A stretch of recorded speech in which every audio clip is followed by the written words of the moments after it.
इदम श्री सतगुरुवे नमः। परम पूज्य गुरुदेव वंदे माँ का ध्यान सिमरन स्मरण और मान लीजिए बस पूरा जीवन ही उन्होंने बदल दिया। और गुरुदेव अब हमें सच्चे अध्यात्म की परिभाषा बता रहे हैं। ऐसा भाव करेंगे कि आदि शक्ति माँ गायत्री का आशीष, उनका दिव्य हस्त हमारे सहस्त्रार पर है और एक दिव्य प्राण हमारे अंतस में स्थापित हो रहा है। और इस प्राण के साथ ही परम पूज्य गुरुदेव की लेखनी हमारे गुण कर्म स्वभाव का हिस्सा बन रही है, आचरण का हिस्सा बन रही है और एक दैवीय मानव जीवन की ओर हम पल पल कदम रखते जा रहे हैं। कल परम पूज्य गुरुदेव ने कहा कि हम उनके जीवन से सीख सकते हैं। उनका जीवन एक बहुत दिव्य मिसाल है और कोई एक ऐसा पैरामीटर नहीं है उन परम पूज्य गुरुदेव का जीवन का जहां पर कुछ सीखने के लिए नहीं हो। फिर गुरुदेव ने कहा कि हमें मिथ्या भ्रांतियों से निकलना होगा। हम अगर सोचें कि हम कामचोरी, हरामखोरी, व्यभिचारी के साथ और ऐसे लोगों के साथ रहेंगे और हमें जन्नत मिल जाएगी, और कौन सी जन्नत? गुरुदेव ने एक दिव्य स्वर्ग की कल्पना दी जो इंसान की हीनता से, इंसान के घटियापन से जन्मा है। और फिर उन्होंने कहा कि अपने अहम के भूत को जिस दिन उतार देंगे, अहम का एक भूत है जो हमारे सिर पर तांडव करता रहता है, जिस दिन हम इस भूत से बाहर आ जाएंगे उस दिन हम जान पाएंगे कि आत्मा क्या है। अभी हम भूतों के जैसा जीवन जी रहे हैं। इसके बाद गुरुदेव कह रहे हैं कि अहम, वासना और तृष्णा ये मनुष्य को पतन की ओर ले जाती हैं। हमारी जीभ में स्वाद है परंतु उसके लिए खुराक चाहिए। पेट भरने के लिए रोटी सब्जी चाहिए, हमको अमुक चीज चाहिए। ये सारी चीज पूरी करने के लिए मनुष्य को श्रम करना पड़ता है। श्रम तथा बुद्धि के आधार पर हम साधन इकट्ठा करते हैं। अगर आपको भौतिक चीजों की ही लालसा है तो आपको आध्यात्मिकता की तरफ ध्यान देने की आवश्यकता नहीं, उसके लिए श्रम कीजिए। गुरुदेव यहाँ पर कह रहे हैं पहले क्रिस्टल क्लियर हो जाओ कि तुमको चाहिए क्या जीवन में। अगर तुमको टेम्परेरी चाहिए, तुमको केवल भौतिकता चाहिए, तो श्रम वहां पर भी करना पड़ेगा, पर जो चाहिए उसके लिए हार्ड एफर्ट करो। अब अगर रोटी खानी है तो गेहूं और आटा दोनों की जरूरत है।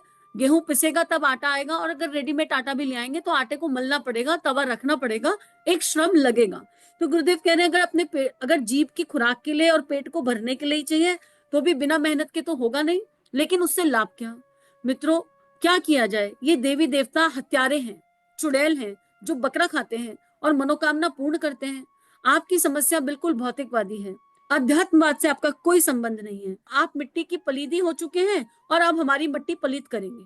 अध्यात्म की मिट्टी पलीत होने वाली है। अरे, हम एक नाव में जो बैठे हैं, आप मरेंगे तो हमको भी मरना पड़ेगा। लोभी गुरु, लालची चेला, दोनों मरेंगे। अब यहाँ परम पूज्य गुरुदेव की पीड़ा भी फील हो रही है कि एक तरफ कहते हो कि गुरुजी हम आपको मानते हैं, गुरुजी आप हमारे हो, गुरुजी आपके बिना हमारा गुजारा नहीं। दूसरा काली के आगे कबूतर की बलि देते हैं, दूसरा भगवान के आगे बकरा काटते हैं। तो गुरुदेव कह रहे हैं ऐसे देवी देवता क्या होंगे? ये हत्यारे, चुड़ैले, ये भूत है, ये राक्षस है, ये पिशाच है, और ये तुम्हारे भीतर रहते हैं। इन पिशाचों से मुक्त हो जाओ, नहीं तो तुम हमारा नाम भी खराब करोगे। एक शिष्य अगर गुरु का नाम कर सकता है, जैसे शिवाजी ने किया, जैसे विवेकानंद ने किया, ऐसे हमारे अंदर भी वो शक्ति है कि हम अपने गुरु का नाम करें। पर एक तरफ हम कहते हैं कि हम इस संस्था को बिलोंग करते हैं और दूसरी तरफ हम उल्टे काम करते हैं। तो सबसे पहला क्वेश्चन उस माता पिता, गुरु रूपी माता पिता पर आता है। हम अपनी कॉपी जांच लें कि जब कोई हमसे मिलता है, कोई हमारे पास आता है, हम उसके सानिध्य, हमारे सानिध्य को गुरु कृपा से प्राप्त करते हैं और हम उसके सानिध्य को प्राप्त करते हैं, तो हमारी एनर्जीज किस दिशा में जाती हैं? क्या हम अपने गुरु की एक सही पिक्चर प्रेजेंट कर रहे हैं? ये सामने वाला सोचता है जैसा ढोंगी गुरु ऐसा ढोंगी चेला। अब गुरुदेव लिख रहे हैं, मित्रों, एक मौलवी साहब थे, उनका एक चेला था। चेले को समझदार मौलवी साहब मक्का मदीना हज करने चले गए, समझाकर। इधर चेले ने अपनी करामात दिखाना शुरू किया। उसको जो भी चढ़ावा आता वह उसे खाता तथा अपने पास रख लेता। इस बीच में वह चेला खूब खा पी कर मोटा हो गया। चेले ने सोचा कि जब मौलवी साहब आ जाएंगे तो हमारी क्या चलेगी, हमें कौन पूछेगा। उसने एक चाल चली और गांव के हर मुसलमान के घर गया और औरत, बच्चे, बूढ़े, प्रत्येक नर नारी से एक ही बात कह रहा था, मौलवी साहब मक्का मदीना से आने वाले हैं। वे बहुत बड़े सिद्ध पुरुष होकर के आ रहे हैं, जिसे जो कह देंगे कर देंगे उसको लाभ मिलेगा। वे बहुत बड़े चबारे चमत्कारी बाबा बनकर आ रहे हैं। 19 तारीख को मौलवी साहब आ गए। भीड़ लगने लगी।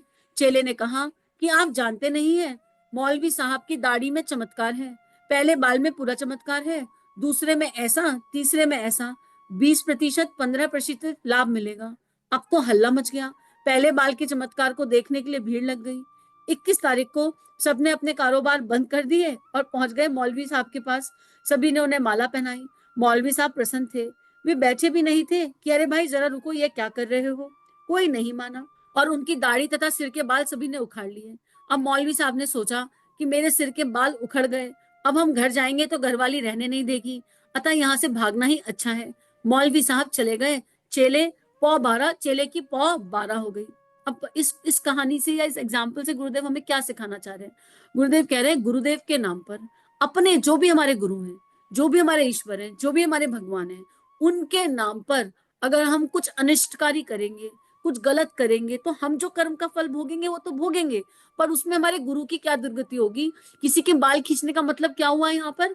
बाल खींचने में किसी के सिर का बाल खींच लो, कितना दर्द होता है। ये गुरु की पीड़ा को रिप्रेजेंट करना है कि गुरु को कितनी तकलीफ होती होगी अगर हम गुरु का नाम लेकर ढोंगी पना करने लगे, गुरु का नाम लेकर उल्टे काम करने लगे, अपने अहंकार का पोषण करने लगे, अपनी जेबें भरने लगे गुरु का नाम लेकर, और बात गुरु की करते रहे, गुरु के चमत्कारों की करते रहे, अपने जीवन में कोई परिवर्तन ना लाए, तो गुरु को उतनी ही पीड़ा होती है, गुरु रूपी माँ को, जितनी किसी का एक एक सिंगल बाल खींचकर अलग करने में होती है। गुरु के अंदर से वो मतलब आंसू खून के जैसे बहेंगे, किसी का बाल खींचोगे तो उसका खून भी बहेगा।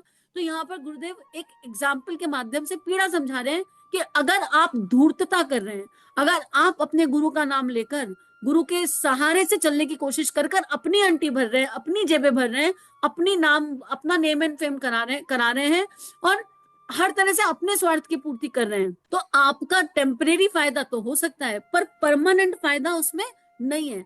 परमानेंट आपको कुछ मिलेगा नहीं, क्योंकि गुरु का गिरा हुआ एक एक अश्रु, एक तो वो हमारे लिए करुणावान है, लेकिन वो अश्रु भगवान देख रहा है, वो अश्रु ईश्वर देख रहा है।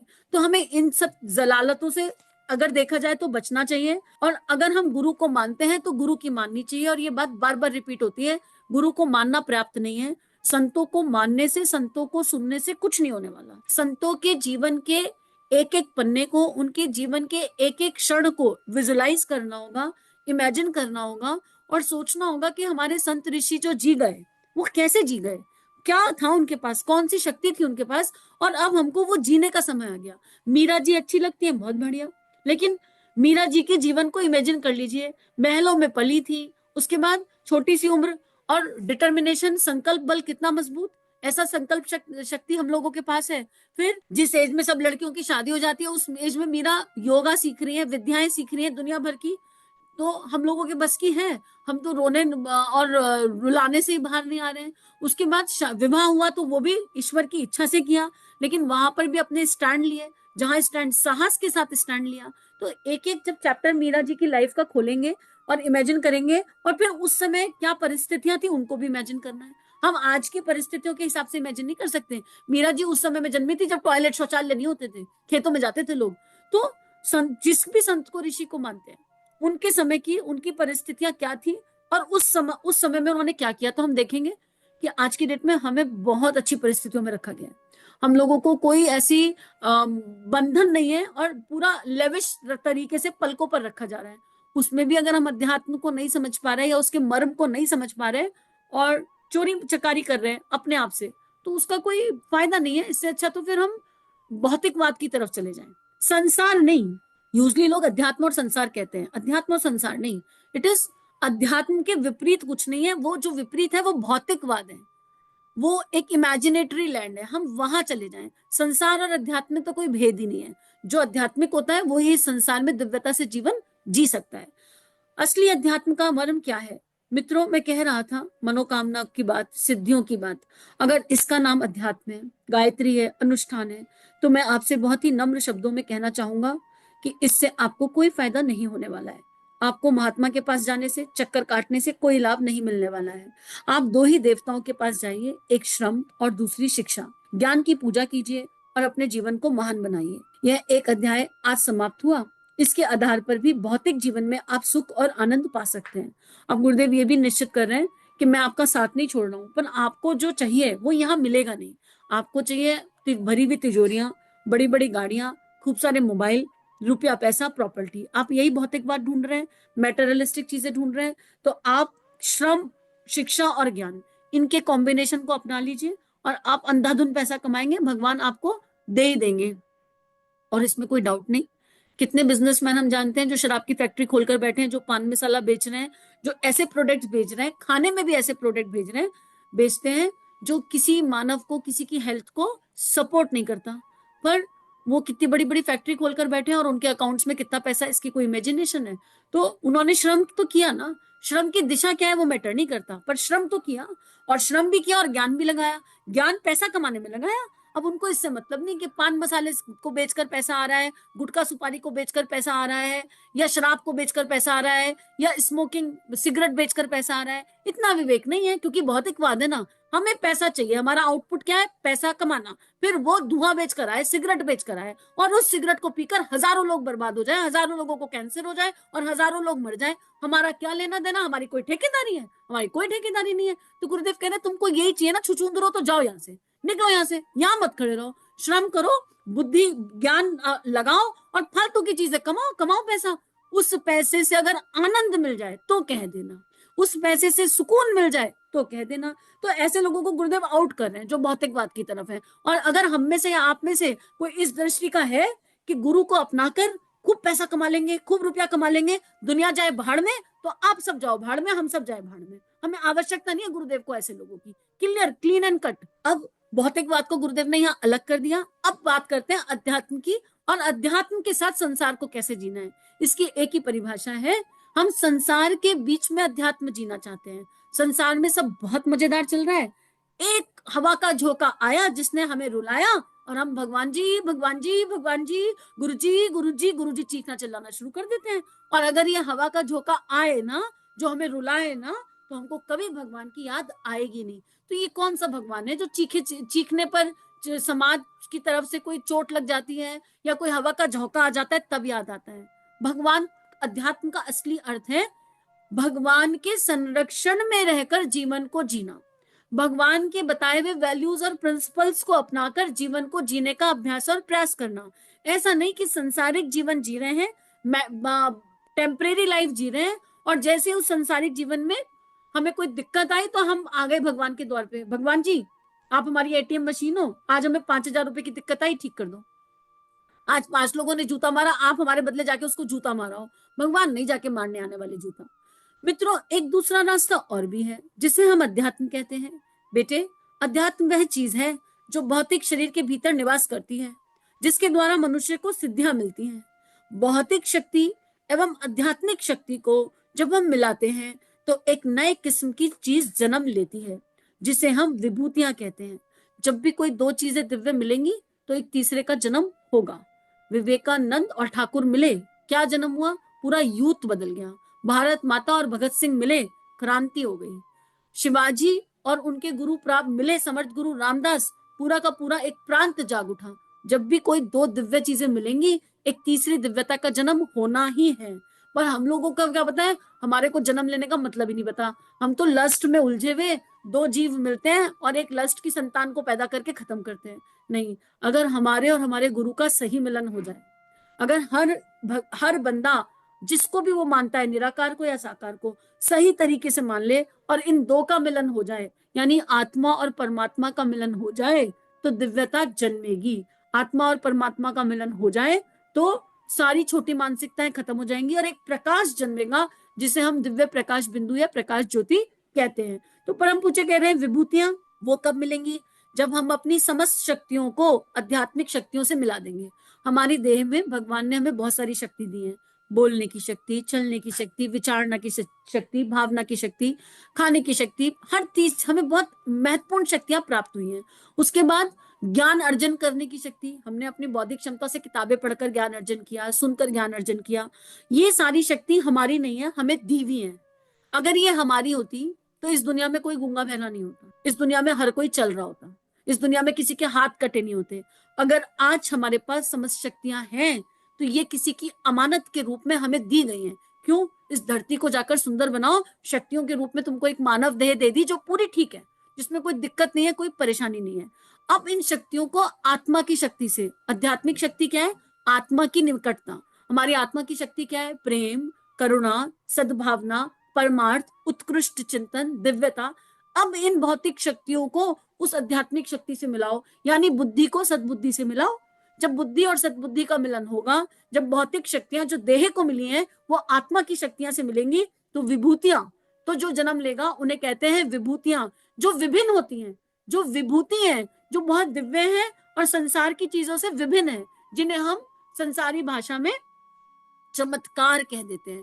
चमत्कार नाम की गुरुदेव कहते हैं कोई चीज एग्जिस्ट नहीं करती, बस जो चमकता है उसे चमत्कार कह देते हैं, इसलिए उसका नाम चमत्कार है। और चमकता क्या है? जो हमें ऑड वन आउट लगता है। भाई अभी किसी योगी को योगा करते हुए देखो और वो पूरी पूरी अपनी हड्डियों को मोड़ लेता है, और हम लोगों ने श्रम नहीं किया, वजन बढ़ते चले जा रहे हैं, हमसे मुड़ती नहीं, तो हमको लगता है वाओ क्या ही है यार, क्या मैजिकल है, कितना चमत्कार कर रहे हैं। कोई चमत्कार नहीं है, श्रम किया है भाई। अगले से पूछो कितने घंटे का अभ्यास है, कितनी प्रैक्टिस करी है, क्या है, बहुत श्रम लगता है, तब कहीं जाकर एक हड्डी मुड़ती है, एक बैंडिंग आती है। तो यहाँ गुरुदेव हमें उसी श्रम की ओर ले जा रहे हैं, और गुरुदेव कह रहे हैं समस्त विभूतियां तुम्हें मिल जाएंगी, पर एक बार अपनी इंटेंशंस को चेक कर लो, अपनी आधारशिला को चेक कर लो। विभूतियां वो हैं जो दिखाई नहीं पड़ती मित्रों। हमारी नसों में, नाड़ियों में जो शक्तियां हैं उसे हम दिखा नहीं सकते, हम नसों को दिखा नहीं सकते, किंतु उसकी शक्ति को नहीं साहब, हम तो उसकी शक्ति को देखना चाहते हैं। आप देखना चाहते हैं तो मैं आपको कैसे दिखाऊं, इसके बारे में कल बात करेंगे। पर आज अपना एनालिसिस कर लें, गहन एनालिसिस कर लें कि हमें क्या प्राप्त है, हमें कौन कौन सी दैहिक शक्ति प्राप्त है, कौन कौन सी भावनात्मक शक्तियां प्राप्त है, कौन कौन सी बौद्धिक शक्तियां प्राप्त है, और केवल जो भी प्राप्त है वो अमानत है, वो भगवान की धरोहर के रूप में प्राप्त है। इनका मर्जर कौन से कॉम्बिनेशन से करें कि गुरु के काम आ सके। हमें विभूतियां नहीं चाहिए, पर विभूतियों को जानना तो पड़ेगा। अब नाक सांस ले लेती है और वो सांस भीतर जाकर प्राण शक्ति बनकर पूरी धमनियों में बह जाती है, ये एक मैजिक ही तो है। साइंस इसको प्रूव करती है, पर ये मैजिक बनाया तो भगवान ने, इंसान ने थोड़े ना इंसान बना दिया। तो हमें चिंतन करने की आवश्यकता है अपने भीतर की उस दिव्यता की। इसी के साथ आज का स्वाध्याय गुरु चरणों में अर्पित समर्पित। इदम श्री सद्गुरुवे नमः। सभी अपना ध्यान रखिए। इन भावनाओं को विश्वव्यापी बनाने के लिए बहुत बहुत आभार। इदम श्री सद्गुरुवे नमः। चलो गुरुदेव के सपने सजाने की शपथ लें। युग दृष्टा, युग ऋषि, परम पूज्य गुरुदेव की लेखनी जन जन के जीवन को प्रभावित कर सकती है, जन जन का ट्रांसफॉर्मेशन कर सकती है, हर किसी को परमानेंट आनंद की तरफ ले जा सकती है। इस कार्य को करने में हमें आपका सहयोग चाहिए। अगर ये वीडियो आपको कंट्रीब्यूट करते हैं तो इन्हें विश्वव्यापी बनाने में हमारी सहायता कीजिए। चैनल को लाइक कीजिए, सब्सक्राइब कीजिए और शेयर कीजिए। इदम श्री सद्गुरुवे नमः।